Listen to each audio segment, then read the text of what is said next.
হাইস গাড়িতে উঠে অনেকেই প্রথমে এই এসির যে ব্লোয়ারের ফাংশনগুলো দেখতে পাচ্ছেন আপনারা যারা হাইস প্রোগ্রামের জন্য ব্যবহার করেন। এইটা হচ্ছে হাই এবং এদিকে হচ্ছে লো।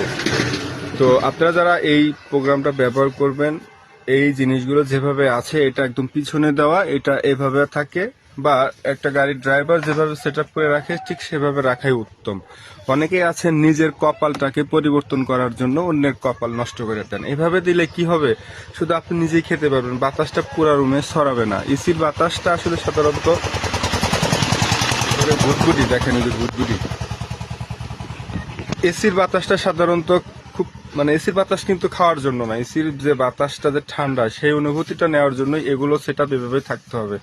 আর যাদের খুব বেশি ইমার্জেন্সি থাকে তারা একটু এভাবে দিয়ে নিজেকে ঠান্ডা করে কপালের গতি পরিবর্তন করে তারপরে আবার এভাবে দিয়ে নেবেন। এটা হচ্ছে হাইজের এসির পারফরমেন্সটাকে সারা রুমকে ছড়িয়ে দেয় এবং সবাইকে ঠান্ডা রাখতে সাহায্য করে।